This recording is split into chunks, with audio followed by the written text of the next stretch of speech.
Hello नमस्कार मेरे शेर से न्यू स्टडी पॉइंट टू गौरव सर में आप सभी का हार्दिक स्वागत है। प्यारे साथियों, अपनी संविधान की श्रृंखला के अंदर आज हम बात करेंगे एक और टॉपिक के बारे में जो हम शुरू करने के लिए जा रहे हैं, भाग नंबर 16।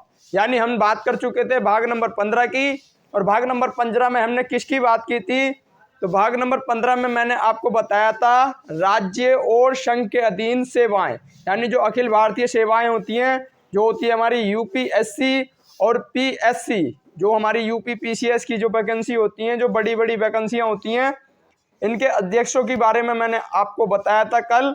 तो आइए आज की क्लास को भी हम लेके चलेंगे भाग नंबर 16 को, जिसमें हम पढ़ेंगे एक नए चैप्टर के बारे में जो आता है हमारा विशेष वर्गों के लिए विशेष अधिकार। यानी विशेष वर्गों के लिए विशेष अधिकार से बस इतना ही मतलब है कि कैसे कैसे उनके अधिकार होंगे और कैसे कैसे वो दिए जाएंगे। और विशेष वर्गों में हमारा आएगा एससी, एसटी और ओबीसी के बारे में बात करेंगे हम। खासकर इसमें बात सिर्फ दो की होती है, एक एसटी एससी की सिर्फ, यानी अनुसूचित जाति और अनुसूचित जनजाति। तो आइए प्यारे साथियों, आज की क्लास को शुरू करते हैं। और एक बार वीडियो को शेयर कर दें, और जो भी मेरा प्यारा भाई बहन चैनल पर नया है वो एक बार चैनल को सब्सक्राइब करे और वीडियो को लाइक करे। फिर बढ़ते हैं आज की क्लास की तरफ। तो आइए प्यारे साथियों, एक बार वीडियो को शेयर कर दें और देखते हैं आज के चार चांद टॉपिक को। तो चार चांद टॉपिक में हम आपके लिए लाए हैं कि कामयाब हर इंसान बन सकता है। कामयाब हर इंसान बन सकता है, बस फर्क इतना है कि कोई चोट खाकर बिखर जाता है और कोई चोट खाकर निखर जाता है। यानी कि कोई तो परेशानी में अपने काम को छोड़ देता है और कोई परेशानी में भी आगे चलता रहता है, और जो परेशानी में भी आगे चलता रहता है वही आगे जाकर एक अच्छा इंसान बनता है। ये आपने बहुत से लोगों को देखा होगा, क्योंकि मैं आपको एग्जाम्पल के तौर पर बताता हूं कि जो जिसे आप जानते हैं इस टाइम मुकेश अंबानी के नाम से, वो भी एक टाइम पर 6,000 रुपए की नौकरी किया करता था, लेकिन आज भारत में 10वें नंबर पर गिना जाता है। कौन? अमीरों की लिस्ट में 10वें नंबर पर आता है मुकेश अंबानी। आप इस बात को मेरी ध्यान से देखें, ध्यान से सुने, क्योंकि जो आज गरीबी में है वो ऐसा नहीं है कि हमेशा वो परेशानी रहेगा। क्योंकि अगर जितने भी पुराने लोगों का इतिहास ठाकर देखोगे, जो आज अमीर हैं, वो पहले कभी बचपन से अमीर नहीं थे। यानी उन्होंने बचपन से कुछ ना कुछ जरूर किया, जो अपनी लाइफ में वो आज अपनी अमीरी के दौर में गिने जाते हैं। तो आपको भी कुछ ऐसा करना है जो कोई नहीं कर सकता। मैंने आपको पहले भी एक क्लास में बता चुका हूं कि हर व्यक्ति में वो खासियत होती है, हर व्यक्ति में करने का हौसला होता है, लेकिन जरूरत है उसे सिर्फ अपने आप को पहचानने की। तो आप अपने आप को पहचाने और एक बार वीडियो को शेयर जरूर कर दें, जिससे कि मेरा भी मन जो है बढ़ता रहेगा, मेरा कॉन्फिडेंस भी बढ़ता रहेगा। आइए देखते हैं आज की क्लास को, और अपना आप पॉइंट बना सकते हैं, जिसे कहते हैं विशेष वर्गों के लिए विशेष अधिकार। भाग नंबर 15 की 16 की हम बात करेंगे। तो हम धीरे धीरे अब संविधान समाप्ति की ओर हम लेके चल रहे हैं, क्योंकि अब ज्यादा कुछ इंपॉर्टेंट हमारे संविधान में बचा नहीं है। यहाँ से कोई क्वेश्चन इतने नहीं पूछे जाते हैं, ये भाग थोड़ा इंपॉर्टेंट हो जाता है, यहाँ से क्वेश्चन कई बार देखने को मिलते हैं। भाग नंबर 16, जिसमें हम बात करेंगे विशेष वर्गों के लिए विशेष अधिकार।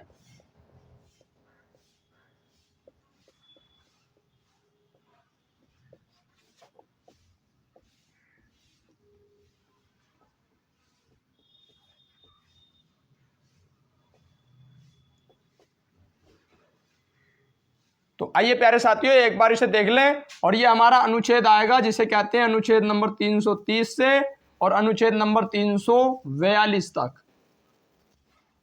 हम बात कर चुके थे अनुच्छेद नंबर 329 तक, जिसमें मैंने आपको बात की थी एक अलग अनुच्छेद के बारे में, जिसमें मैंने आपको बताया था किस बारे में, कि लोकसभा और विधानसभा के अंदर निर्वाचन, जो भी निर्वाचन होगा लोकसभा और विधानसभा से संबंधित, उसे न्यायालय में बाध्य नहीं कर सकती। ये मैंने आपको यहाँ तक बात कर चुके थे, इससे आगे की जानकारी देखेंगे। तो आइए प्यारे साथियों, एक बार वीडियो को शेयर जरूर कर दें, और चैनल को, जो भी प्यारा भाई बहन चैनल पर नया है वो एक बार चैनल को सब्सक्राइब कर दे और वीडियो को लाइक कर दे। बस आपसे सिर्फ मैं इतनी ही बात कहता हूँ, हर क्लास के अंदर सिर्फ इतने ही काम आप कर सकते हैं तो कर दें, नहीं तो कोई दिक्कत नहीं है, पढ़ते रहिए। आइए देखते हैं अनुच्छेद नंबर 330। तो अनुच्छेद नंबर 330 क्या कहता है? अनुच्छेद नंबर 330 कहता है कि लोकसभा के अंदर एससी एसटी को आरक्षण, यानी लोकसभा में एसटी एसटी को आरक्षण। मैंने आपको पिछले अनुच्छेद में भी बताया है, जैसे मैंने आपको बताया था अनुच्छेद नंबर 15 के 4 के अंदर मैंने बताया था, उसमें एसटी एसटी को आरक्षण के बारे में। आप भूल चुके होंगे, आप रिवीजन नहीं करते हैं तो इसमें आपकी गलती है, क्योंकि रिवीजन करोगे तभी आगे बढ़ोगे, क्योंकि रिवीजन करना बहुत ज़रूरी होता है। मैंने पढ़ा दिया, आपने क्लास देख ली, इससे भी मतलब नहीं है।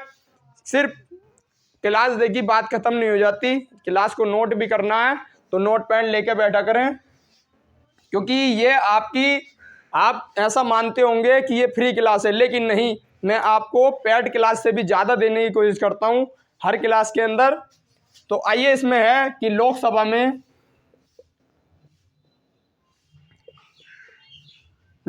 में एसटी एसटी को आरक्षण। अब एसटी एसटी के बारे में बेखूबी जानते होंगे, कई बार बता चुका हूं कि अनुसूचित जाति और अनुसूचित जनजाति को आरक्षण,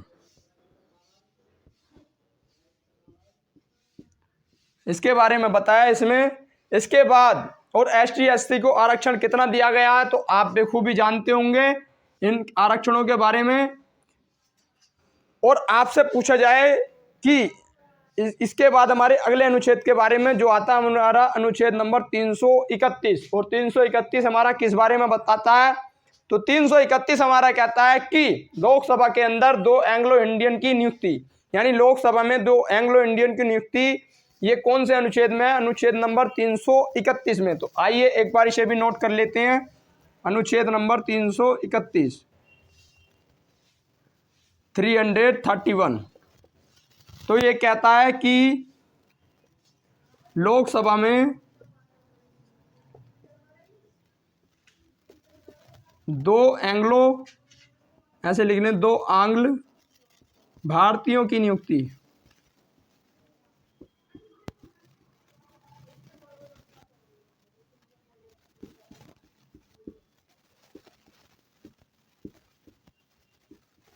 दो आंग्ल भारतीयों की नियुक्ति कहाँ पर होगी? तो ये होती है हमारी लोकसभा के अंदर। और ये आंग्ल भारतीय कौन होते हैं, इनके बारे में आपको अगर जानकारी हो तो बताएं कि आंग्ल भारतीय कौन होते हैं। तो मैं बताता हूं, कोई दिक्कत नहीं है, कि जो व्यक्ति यूरोप के हैं, जो व्यक्ति यूरोप में रहने वाले हैं और वो क्या करते हैं, तो वो यूरोप के व्यक्ति भारत के अंदर रहने लगते हैं, तो उन भारतीयों को क्या कहलाता है? तो उन भारतीयों को हम कहते हैं आंग्ल भारतीय। आंग्ल भारतीय किन्हें कहते हैं? जो हमारे विदेश के व्यक्ति हैं, यूरोप के व्यक्ति हैं और जो हमारे भारत में रहते हैं, उन्हें कहते हैं आंग्ल भारतीय। उनकी नियुक्ति की जाती थी, लेकिन अब इसे वर्तमान में इसे समाप्त कर दिया गया है। और ये आपसे पूछा जाएगा कि ये समाप्त कब हुआ? तो ये समाप्त हुआ हमारा 104वां कॉन्स्टिट्यूशन अमेंडमेंट एक्ट, यानी 104वां संविधान संशोधन, 104वां संविधान संशोधन हुआ हमारा। और ये वाला संविधान संशोधन आपके सामने आएगा कब हुआ? 2020 में, यानी 2020 के अंदर ये संशोधन हुआ। और इस अनुसंशोधन के अंदर 2 आंग्ल भारतीयों की नियुक्ति को समाप्त कर दिया। इसमें बताया कि नहीं, अब इसमें कोई आंग्ल भारतीयों की जरूरत नहीं है, इसमें नियुक्ति नहीं की जाएगी। तो इसे आप नोट करेंगे एक बार, फिर हम आगे की क्लास की ओर बढ़ेंगे अनुच्छेद नंबर 332 के बारे में।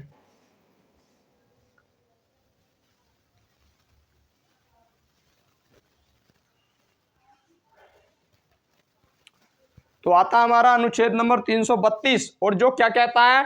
तो अनुच्छेद नंबर 332 कहता है, आप थोड़ी जानकारी को ध्यान रखेंगे, क्योंकि अनुच्छेद नंबर 330 जो कहता है वो ही कहता है 332, यानी फर्क सिर्फ इतना है। तो वहां पर लोकसभा की बात करते हैं और यहाँ पर विधानसभा की बात करते हैं। वहां पर 2 सदस्यों की नियुक्ति होती है और यहाँ पर 1 सदस्य की नियुक्ति होती है। यस, फर्क इतना ही है, बाकी की बात आप जानकारी प्राप्त करेंगे। आता अनुच्छेद नंबर अनुच्छेद नंबर 332 जो हमारा कहता है कि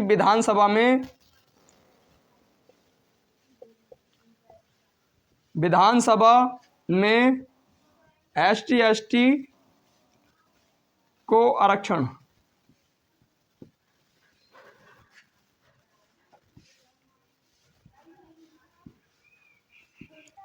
और एसटी एसटी को आरक्षण। इसके बाद अगला अनुच्छेद आता है, मैं समझा ही चुका हूं, अनुच्छेद नंबर 333 यानी 333 में हमारी बताया है कि लोकसभा में, सॉरी लोकसभा नहीं आएगा यहाँ पर,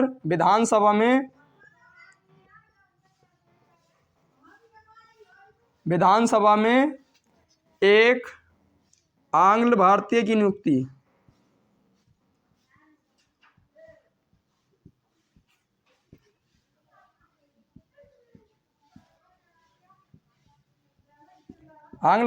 नियुक्ति और आपसे ये चीज पूछी जाएगी कि आंग्ल भारतीय की नियुक्ति यहाँ पर होती है कहाँ पर, भारत के अंदर जितने भी जिले होते हैं इसमें होती है आंग्ल भारतीय की नियुक्ति। लेकिन एक ऐसा जिला है जहाँ पर आंग्ल भारतीय की नियुक्ति नहीं होती थी।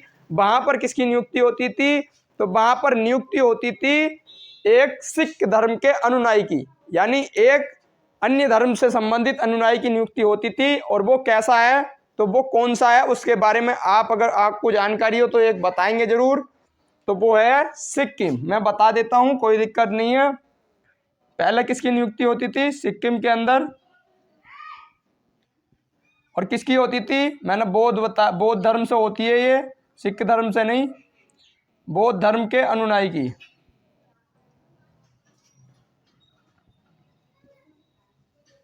बौद्ध धर्म के अनुयायी की नियुक्ति होती थी। इसके बाद हमारी अगली चीज बताइए हमें, इसके बाद अगली चीज आती है हमारी अगली जानकारी, जिसे कहते हैं अनुच्छेद नंबर 334 यानी 334। और 334 हमारा क्या कहता है?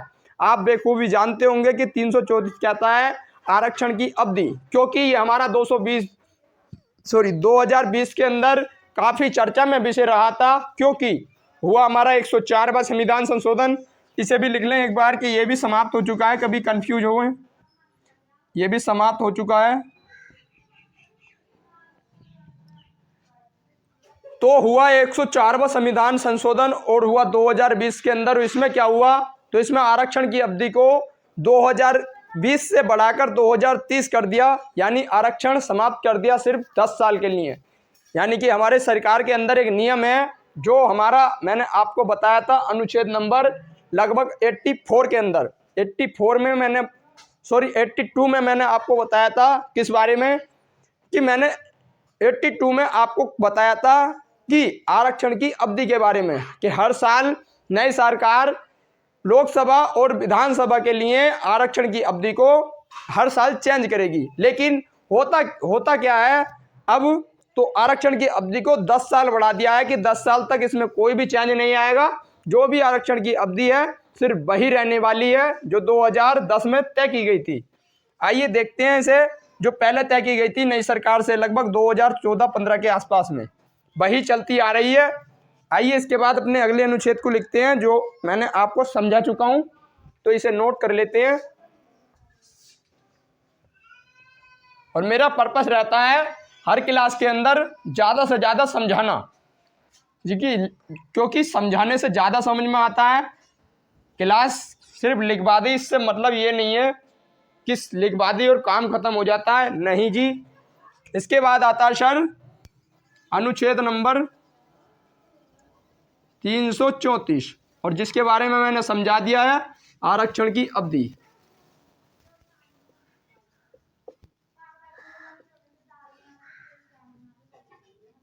आरक्षण की अवधि, और ये कितनी बढ़ा दी है? तो ये बढ़ाकर कितनी कर दी है?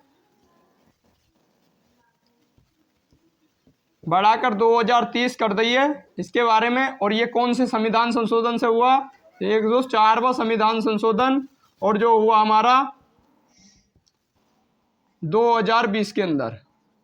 इसके बाद हम अपनी अगली जानकारी देखते हैं, और आता है हमारा अनुच्छेद नंबर 335। और 335 में क्या है कि यहाँ पर तो आरक्षण की अवधि थी, लेकिन अगले अनुच्छेद में बताया कि एसटी एसटी को सॉरी, यहाँ पर आरक्षण की जो अवधि है ये हमेशा सबके लिए नहीं है। कभी आप सोच रहे हो कि जनरल कैटेगरी के लिए भी आएगा और ओबीसी के लिए भी आएगा, जी नहीं, ओबीसी और जनरल के लिए ये नहीं आता है। ये सिर्फ किसके लिए है, तो ये एससी और एसटी यानी जो पिछड़े हुए लोग हैं, यानी आर्थिक रूप से कमजोर हैं, उनके लिए ये आता है। और ईडब्ल्यूएस में भी ये चल सकता है, क्योंकि अब 2020 में 20 के बाद हमारा बना 2020 में लगभग 2019 के आसपास में ईडब्ल्यूएस का हमारे पास सामने आया था।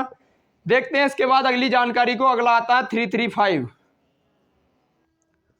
अनुच्छेद नंबर 335, और ये कहता है कि पदों पर आरक्षण एससी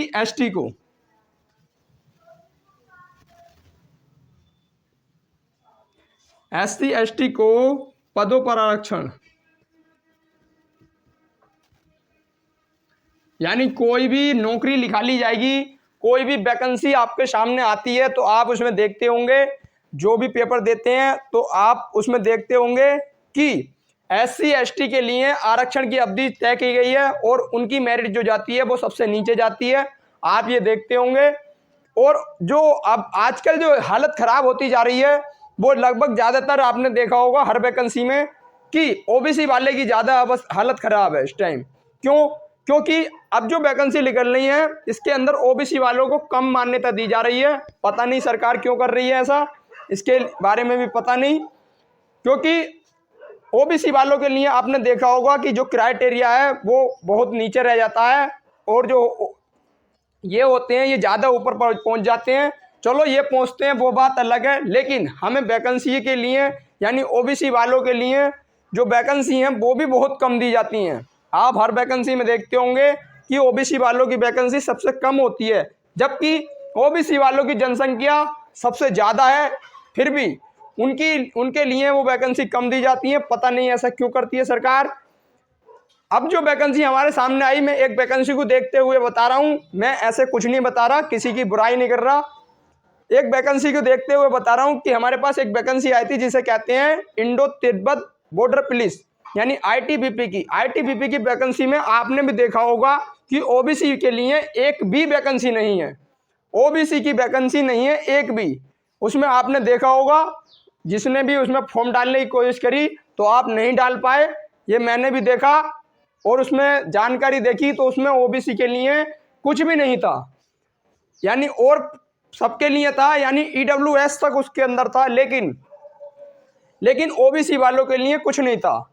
ऐसा नहीं होना चाहिए, कुछ ना कुछ तो जरूर रखना चाहिए हर वैकेंसी के अंदर। आइए देखते हैं अपना।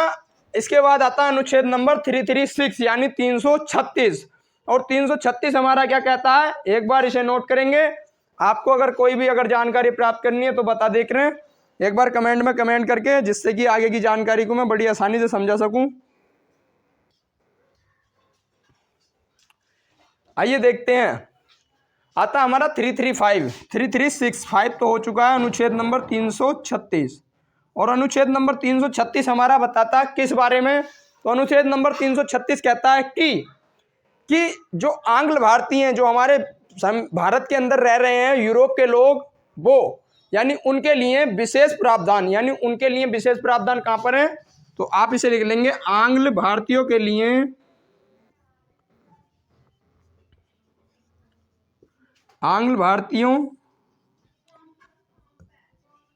लिए विशेष प्रावधान।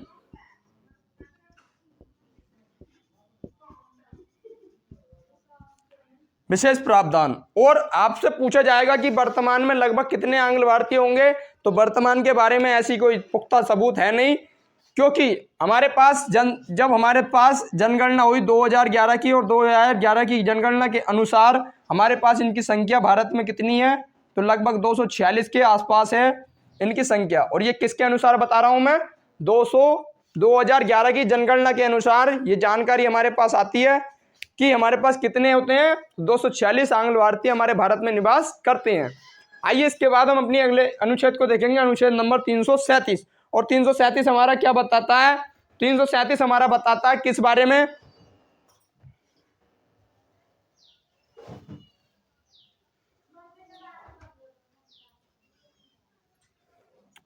आइए देखते हैं। उम्मीद करता हूँ इसे नोट कर ही लिया होगा, तो हर चीज़ को नोट जरूर करते चलें। मैं आपके अगले अनुच्छेद की तरफ बढ़ता हूँ, जो आता है हमारा अनुच्छेद नंबर 337। और ये क्या कहता है, तो आप इसके बारे में बेखूबी जानते होंगे, नहीं जानते मैं बताता हूँ, कोई दिक्कत नहीं है। अनुच्छेद नंबर 337 कहता है कि आंग्ल भारतीयों के लिए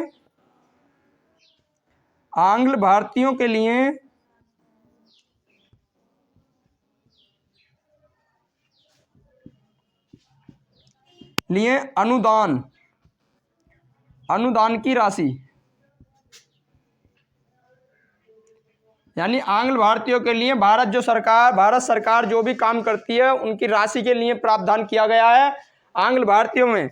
और ये आंग्ल भारतीयों की राशि कैसे होगी, तो वित्तीय सरकार हमारी तय करती है कि ये राशि कैसे तय होगी। तो आपसे वो मैं बता दूं कि वित्तीय सरकार बताती है कि प्रथम 3 वर्ष के लिए ये आरक्षण की जो अनुदान की राशि रहेगी वो कितनी रहेगी, तो प्रथम 3 वर्ष के लिए इस पर जो है कोई भी कर नहीं प्रथम 3 वर्ष तक इन पर जो है वो लगभग 5% के आसपास में इन पर कर लगाए जाते हैं। इसके बाद जो भी आगे बात चलती है इन पर कोई भी कर नहीं लगाया जाता।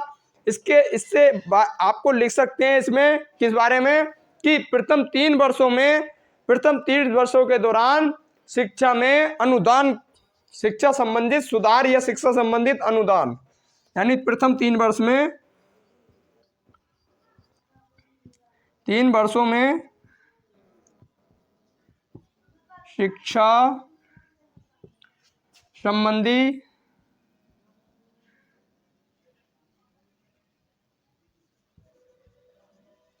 सुधार।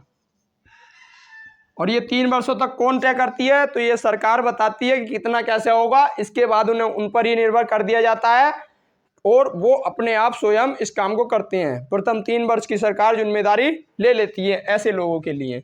आइए इसके बाद आता है अगला अनुच्छेद, जो हम लिखेंगे अपने अगले पेज पर 338। और 338 हमारा किस बारे में बताता है, अगले पेज पर लिखेंगे हम। आइए देख लेते हैं। और अनुच्छेद अपना जो आता है अगला, ये थोड़ा इंपॉर्टेंट हो जाता है क्योंकि ये ज्यादातर पेपरों में पूछा गया है। आप बेखूबी जानते होंगे कि ये ज्यादातर पेपरों में इसकी जानकारी हमें प्राप्त की गई है। अनुच्छेद 338 हमारा क्या कहता है, आपको अगर कुछ भी जानकारी आती हो तो एक बार कमेंट में जरूर किया करें। कमेंट करके बता देंगे तो मैं उसी के हिसाब से आपको जानकारी बताता चलूंगा। तो इसमें आया है किस बारे में, कि चुनाव आयोग तो यहाँ नहीं आएगा, मैं आपको चुनाव आयोग के बारे में बता चुका हूँ, जवान चल गई, कोई दिक्कत नहीं है। तो आता है इसमें कि SC ST और OBC के लिए, OBC यहाँ नहीं आएगा, SC ST के लिए एक आयोग का प्रावधान, यानी राष्ट्रीय आयोग का प्रावधान। कैसा आयोग होगा, तो ये एक राष्ट्रीय आयोग का प्रावधान, एक राष्ट्रीय आयोग का प्रावधान।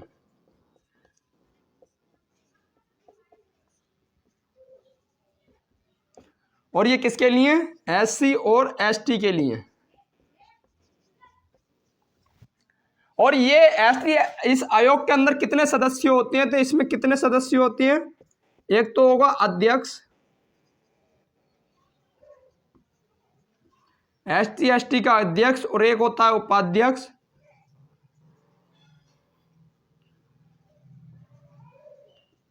और कितने अन्य होते हैं, तो 3 होते हैं अन्य। इसके अंदर ये सदस्यों का क्राइटेरिया होता है। और इनकी जो नियुक्ति करता है, यानी इसकी जो नियुक्ति करता है इस आयोग की, तो इसकी नियुक्ति कौन करता है, इनके अध्यक्ष और उपाध्यक्षों की, तो इनकी नियुक्ति करता है राष्ट्रपति।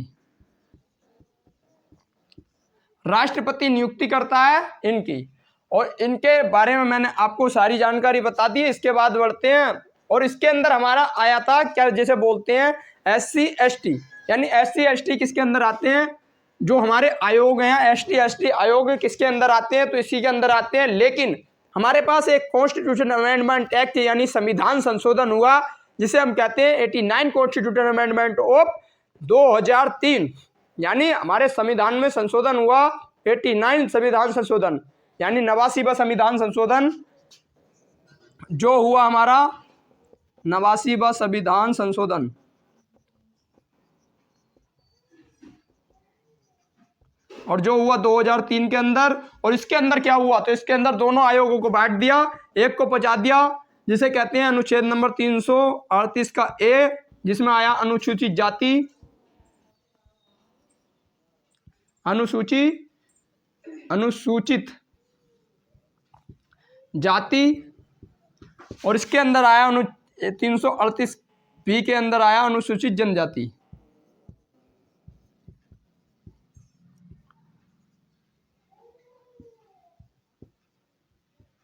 जिसे कहते हैं, इसे कहते हैं एससी और इसे कहते हैं एसटी। यानी ये हमारे पास आए इसके सामने हमारे जो अगले अनुच्छेद आए इसमें आकर ये बट गया और ये हमारे चेंज हो गए। इसके बाद आपसे एक चीज पूछी जाएगी कि इसके बाद इसमें क्या हुआ, इसके बाद इसमें क्या हुआ, तो इसके बाद इसमें कुछ नहीं हुआ। इसके बाद अगले अनुच्छेद की तरफ बढ़ेंगे हम। ये हमारे पास चेंज आया था 89 कॉन्स्टिट्यूशन अमेंडमेंट से, और ये हमारे पास चेंज जो आया है ये हमारे पास पूछा जाता है। ये दोनों जो अनुच्छेद हैं ये हमारे पास कई बार पूछे जा चुके हैं, तो एक बार इसे बहुत बारीकी से आप बिल्कुल लिखेंगे, बहुत समझदारी से आप अपनी भाषा में लिखते चलें। तो आइए देख लेते हैं इसके बाद अपने अगले अनुच्छेद को। अगला अनुच्छेद कहता है कि अगला अनुच्छेद किस बारे में बताता है, तो आप इसके बारे में आपको अगर पता है तो बताने की कोशिश करें।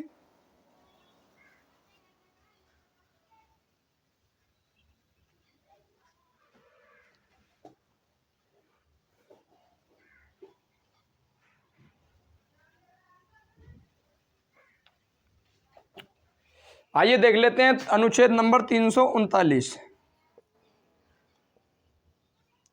और 339 में क्या है, तो 339 में है कि राष्ट्रपति, ये चीज जो है यहां से मिटा दें एक बार, ये ST के लिए था, और यहां पर जो राष्ट्रपति द्वारा आयोग की नियुक्ति,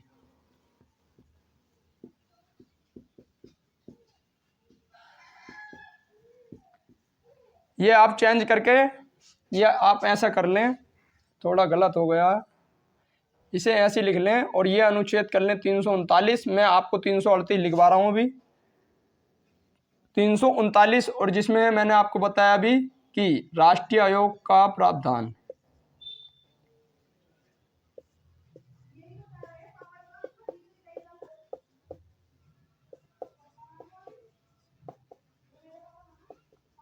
राष्ट्रीय आयोग का प्रावधान, और ये हमारा जो ये चीज आई है हमारी, ये SC ST, ये हमारी ये वाली चीज जो आई है इसे आप यहाँ लिख लें। ये आता है अनुच्छेद नंबर 338 के अंदर, ये जानकारी हमारी यहाँ दी गई है। और ये वाला जो प्रावधान है जो अध्यक्ष के सदस्य हैं, तो ये हमारा आता है एक अध्यक्ष और एक उपाध्यक्ष और 3 अन्य सदस्य, ये इसमें लिख लेना, कोई दिक्कत नहीं है, ये हो जाता है। तो आप इससे लिख चुके होंगे, मानते हैं। इसके बाद अगले अनुच्छेद की तरफ बढ़ेंगे। अनुच्छेद नंबर अगला आता है अनुच्छेद नंबर 340, और 340 किस बारे में बताता है,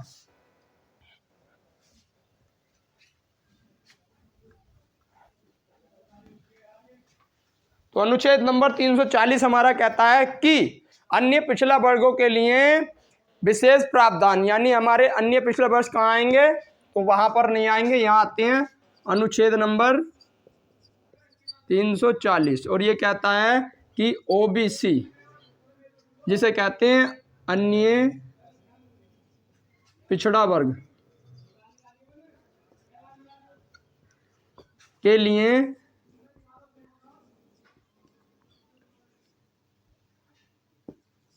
प्रावधान। अन्य पिछड़ा वर्ग के लिए प्रावधान कहां पर दी गए हैं, तो अनुच्छेद नंबर 340 के अंदर। इसके बाद आता है अनुच्छेद नंबर 341, जो हमारा किस बारे में बताता है, तो अनुच्छेद नंबर 341 कहता है कि ST की सूचियां, यानी ST, अनुच्छेद नंबर 340 कहता है 41 कहता है कि ST यानी अनुसूचित जनजाति, अनुसूचित जाति की सूचियां इनके क्या क्या कार्य होंगे, तो इनके क्या क्या कार्य होते हैं, कार्यों के बारे में। इसके बाद आता हमारा अगला अनुच्छेद 342, और 342 क्या आता है कि एसटी की सूचियां। ये हमारा एसटी की सूचियां, और ये हमारा ये भी इसके कार्यों के बारे में आता है। एसटी के कौन कौन से कार्य होते हैं ये इसी के अंदर है।